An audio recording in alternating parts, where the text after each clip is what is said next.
Aujourd'hui, nous allons voir la réaction entre le fer en poudre et une solution d'acide chlorhydrique.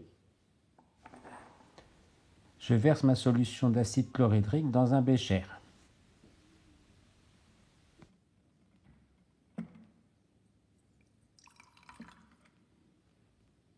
Dans un premier temps, nous allons prendre un tube à essai dans lequel nous mettons un petit peu de poudre de fer. Donc, preuve que nous avons de la poudre de fer avec un aimant, on voit bien que cette limaille de fer est attirée par l'aimant. Et nous allons ajouter sur cette poudre de fer une solution d'acide chlorhydrique qui contient des ions H+, et des ions chlorure Cl-. Donc j'ajoute ma solution d'acide chlorhydrique sur ma poudre de fer et vous pouvez déjà observer qu'il y a une transformation qui s'effectue puisqu'on voit une effervescence, c'est-à-dire des bulles qui se créent entre l'acide et la poudre de fer. Donc il s'agit ici d'une transformation chimique, puisque s'il y a des bulles, il y a la formation d'un gaz, et donc un nouveau produit est formé, puisque l'acide n'était que liquide et le fer solide. Donc un nouveau produit apparaît, caractéristique d'une réaction chimique. Donc nous allons fermer le tube à essai avec notre pouce de façon à ce que le gaz ne s'échappe pas, de façon à ce qu'on puisse l'identifier. Donc après quelques instants, le gaz ne peut pas sortir du tube. Nous allons essayer d'identifier ce gaz. Donc compte tenu que dans le tube à essai, nous avions au départ du fer en poudre qui était métallique et une solution d'acide chlorhydrique qui contient des ions hydrogène H+, et des ions chlorure Cl-, nous pouvons penser qu'au cours de la transformation, un de ces ions se transforme et permet de former le gaz. Donc nous allons rechercher à identifier soit le gaz dihydrogène, soit le gaz dichlore. Donc nous commencerons par le test du dihydrogène. Le dichlore étant un gaz généralement de couleur un peu verte, là on voit bien qu'il n'y a pas de gaz vert dans le tube. Donc nous allons nous orienter plutôt vers le dihydrogène. Donc le test de reconnaissance du dihydrogène consiste à approcher une flamme de ce gaz et à l'approche d'une flamme, ce gaz s'enflamme en explosant avec un bruit caractéristique. Donc nous allons effectuer ce test de reconnaissance en approchant une flamme de notre tube à essai. Donc une allumette enflammée à l'approche de la sortie du tube et nous identifions bien le gaz d'hydrogène, la fameuse explosion caractéristique. On dit souvent le bruit du chien qui aboie, qui nous permet de dire donc que le gaz produit au cours de l'action de l'acide chlorhydrique sur le fer est du dihydrogène. Ce gaz provient forcément des ions H+, présents au départ dans l'acide, qui ont réagi avec le fer et qui se sont donc transformés en dihydrogène H2. Donc ce dihydrogène est les premiers produits de cette transformation chimique. Il nous reste à identifier les autres produits formés au cours de la transformation. Donc les autres produits sont forcément présents dans la solution, c'est-à-dire dans le liquide.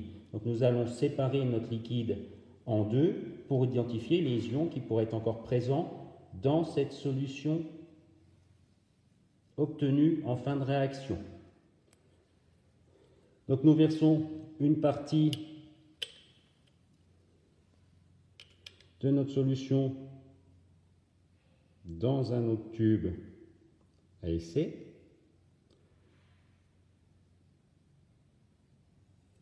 De façon à la séparer en deux solutions pour pouvoir faire des tests caractéristiques des ions.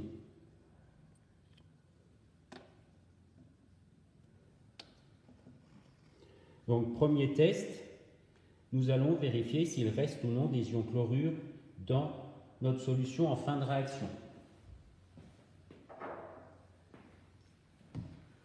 Pour vérifier s'il reste des ions chlorure, il suffit d'ajouter dans un des tubes à essai une solution de nitrate d'argent. En présence de nitrate d'argent, l'ion chlorure réagit avec la solution de nitrate d'argent et il se forme un précipité blanc qui noircit à la lumière. Donc en mettant un petit peu de solution de nitrate d'argent sur notre solution qu'on a isolée de notre tube à essai, on voit bien tout de suite qu'il y a un précipité blanc qui se forme, caractéristique donc des ions chlorure. Donc ça veut dire que au cours de la réaction entre le fer et l'acide chlorhydrique, les ions chlorure, étant toujours présents à la fin de la réaction, n'ont pas réagi. Donc c'est ce qu'on appelle des ions spectateurs. Donc ils accompagnent les autres ions, mais ne participent pas à la réaction. Donc si ce ne sont pas des ions chlorure qui se sont transformés, les ions H+, ayant laissé leur place, il nous faut des ions positifs en face des ions chlorure. Les seuls ions positifs qui pourraient s'être formés sont des ions qui se sont formés à partir du métal fer. Donc, à partir du métal fer, on peut former deux sortes d'ions positifs, les ions fer2, Fe2+, et les ions fer3, Fe3+. Donc, pour les identifier, il suffit d'ajouter quelques gouttes d'une solution d'hydroxyde de sodium à la deuxième partie de la solution que nous avons isolée. Et selon la couleur de précipité, nous pourrons dire si ce sont des ions fer2 ou des ions fer3. Donc je prends une petite fiole de solution d'hydroxyde de sodium et j'ajoute donc cette solution d'hydroxyde de sodium dans mon tube à essai numéro 2.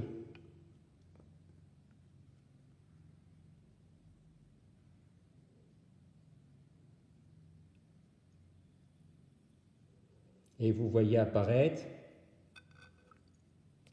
un précipité de couleur vert sale. Ce précipité de couleur vert sale est caractéristique des ions Fe2+. Donc, ça veut dire qu'au cours de la transformation chimique, le fer a réagi avec l'acide et ce métal s'est transformé en ion fer2, Fe2+.